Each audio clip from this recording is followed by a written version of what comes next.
Halo para mamang-mamangku di seluruh Nusantara. Sebelumnya, saya sangat berterima kasih banget sama kalian karena kalian sudah mau mengunjungi channel ini. Dan juga terima kasih buat kalian yang sudah mau support channel ini. So, langsung aja kita mulai ceritanya. Di akhir chapter 6 sebelumnya kita telah diperlihatkan Jenderal Mata 3 yang menyerang Gautama karena Gautama membunuh anak didikan dari Jenderal Mata 3. Dan di chapter 7 kali ini cerita pun diawali dengan pertarungan Gautama melawan Jenderal Mata 3. Jenderal Mata 3 menghunuskan pedangnya ke arah Gautama, tapi Gautama di sini berhasil menahannya dengan pukulan.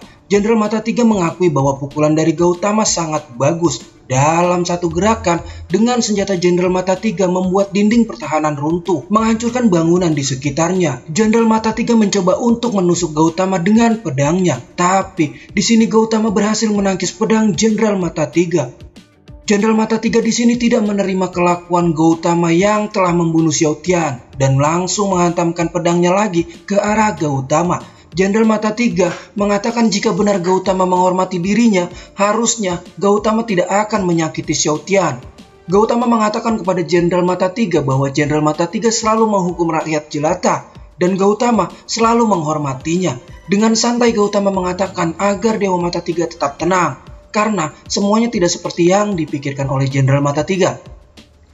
Jenderal Mata 3 mengatakan bahwa Xiao Tian adalah prajuritnya, jadi dirinya yang bertanggung jawab. Gautama ingin menjelaskan semuanya kepada Jenderal Mata 3, tapi Jenderal Mata 3 masih tidak bisa menerimanya karena Xiao Tian telah dibunuh. Dan Jenderal Mata 3 pun di sini sangat mengamuk hingga Jenderal Mata 3 benar-benar mengeluarkan seluruh kekuatannya untuk menyerang Gautama.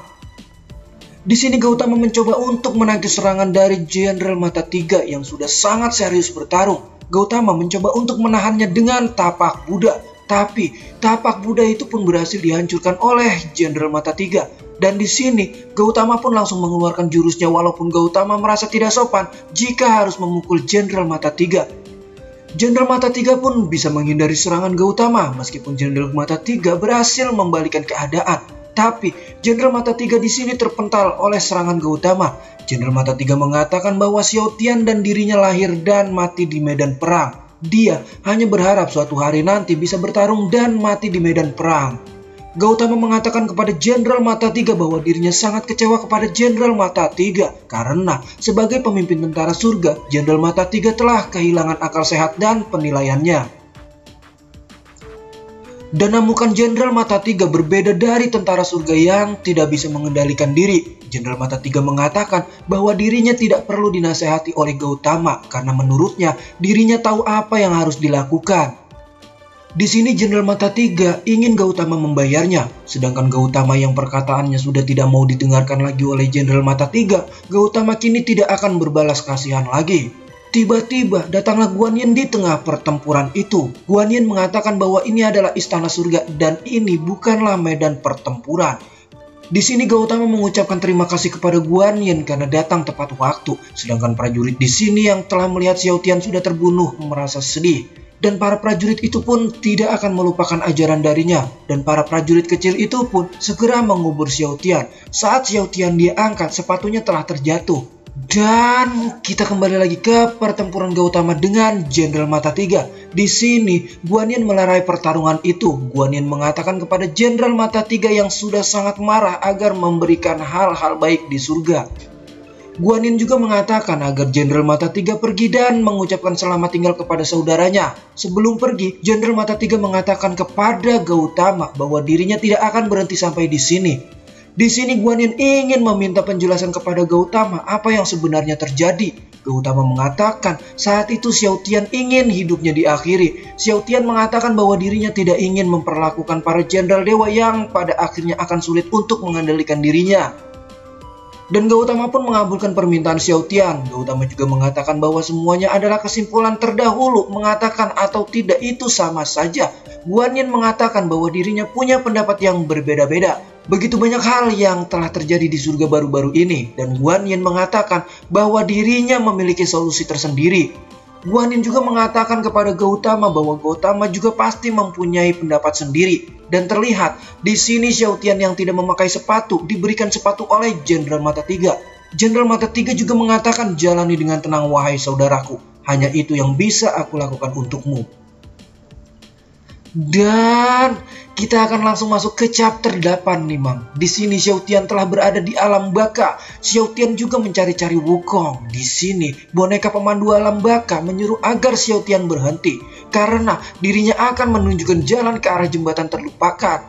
Tapi di sini Xiao Tian tidak mau berhenti karena dia ada keperluan lain yang harus ditemui. Saat pemandu alam baka itu menyentuh Xiao Tian, tiba-tiba saja terjatuh. Dari tubuh Xiao Tian muncullah lambang Buddha. Itu adalah segel Dharma. Di sini pemandu alam baka mengatakan, kenapa punggung Anda bersinar? Xiao Tian tidak mengerti dengan apa yang telah dikatakan oleh pemandu alam baka itu. Pemandu alam baka itu mengatakan bahwa Xiao Tian telah menerima berkah segel Dharma yang berbeda dengan jiwa biasa. Di sini Xiao Tian masih tidak mengerti apa yang dikatakan oleh pemandu alam baka itu. Pemandu alam baka bahkan mengatakan bahwa jangan berlarian di alam baka karena di alam baka akan mudah tersesat tanpa dirinya.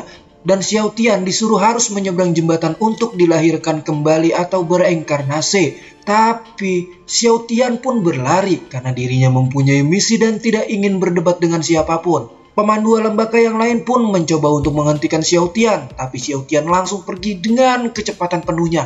Pemandu alam baka mengatakan pada Xiao Tian, siapakah yang dicari? Xiao Tian mengatakan bahwa dirinya mencari Wukong si Raja Kera. Tiba-tiba datanglah Wukong. Wukong mengatakan, siapa yang berani memanggilku? Xiao Tian mengatakan bahwa ini sangat darurat karena Gautama meminta menyampaikan sebuah pesan untuk Wukong. Wukong pun mengatakan kepada Xiao Tian, apakah Gautama meminta bantuan lagi padaku? Para pemandu alam baka pun jadi bingung melihat kelakuan mereka. Xiao Tian mengatakan bahwa dirinya juga tidak tahu persis karena jenderal terakhir telah menjelaskan semuanya. Mendengar perkataan dari Xiao Tian, Wukong pun di sini sedikit paham dan Wukong tidak berharap dunia dan langit kacau, tapi tidak jauh berbeda dengan di alam baka. Wukong mengatakan bahwa tugas yang paling mendesak adalah menyelesaikan masalah alam baka terlebih dahulu. Dan kita akan dialihkan ke Gautama dulu nih, Mang. Saat Gautama melemparkan caturnya, tiba-tiba Gautama sudah berada di suatu tempat. Di sini tidak ada penjelasan apakah ini halusinasi atau ini hanya masa lalu. Yang pasti, di sini Gautama dan Guan Yin berada di tempat yang seperti dibawa ke masa lalu. Di sini Guan Yin mengatakan pada Gautama bahwa Gautama sudah mulai bergerak. Gautama mengatakan sejak saat itu dirinya ingin tahu seperti apa permainan catur dari Guan Yin. Guan Yin mengatakan bahwa dirinya berbeda dengan Gautama. Gautama peduli dengan dunia, sedangkan dirinya tidak peduli dengan langit. Gautama mengatakan jika memang berbeda caranya, jangan berprasangka tidak ada perbedaan. Karena dalam permainan catur tentu saja tidak ada yang sama. Guan Yin mengatakan, jika permainan catur berbeda, kau dengan caramu dan aku dengan caraku sendiri. Yang terbaik, jangan saling mengganggu. Gautama mengatakan, pertanyaannya adalah, jika aku menyebutkan permainan caturmu, apakah si pembunuh ingin aku terjebak di pulau terapung? Guan Yin mengatakan kepada Gautama, siapa yang bisa menahanmu? Selain itu, aku tahu kau tak akan berdiam diri. Mendengar perkataan Guan Yin, Gautama pun berpikir bahwa itu memang masuk akal dan Guan Yin benar-benar bisa memahami Gautama.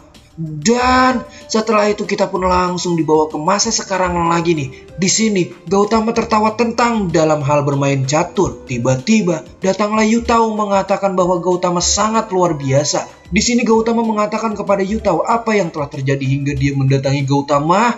Yutao mengatakan para jenderal berkumpul di lapangan Istana Langit. Mereka tampak panik dan berlarian seakan ada sesuatu yang besar. Yutao juga mengatakan bagaimana Gautama bisa bermain catur sendirian. Gautama sedang berpikir apa itu permainan pembunuh hati. Dan tiba-tiba di sini Gautama melihat rombongan semut. Gautama pun mengunci semut itu dengan lingkaran batu. Tiba-tiba juga semut itu tidak bisa keluar dari lingkaran batu tersebut. Hingga akhirnya semut itu pun bergabung untuk mendorong salah satu batu. Hingga akhirnya semut itu pun bisa keluar.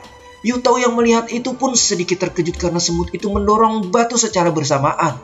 Gautama mengatakan koloni semut awalnya terjebak dan gelisah. Mereka mampu berpikir jernih bersatu untuk membuka jalan. Dengan cara yang sama, kecemasan yang timbul dapat diatasi dengan pikiran tenang bagi semua pasukan. Di sini Gautama berpikir menimbulkan keresahan hati. Apakah ini strategi dari Guan Yin? Dan di sini terlihat para prajurit yang sedang berkumpul. Ini adalah Istana Langit dan Istana Giok. Guan Yin mengatakan naga berani mengganggu istana langit dan meremehkan para dewa. Mereka berarti menyatakan perang terhadap kita. Aku menjaga martabat surga. Kita harus mengembalikan kejayaan. Sekarang berangkatlah untuk berperang dan runtuhkan klan naga. Semua pasukan siap mematuhi perintah Guan Yin untuk menyerang klan naga. Perjalanan ke barat untuk kesekian kalinya terjadi konflik. Dan si Shinji season 6 chapter 7 dan 8 di sini pun bersambung. Langsung kita lanjut ke chapter selanjutnya aja ya.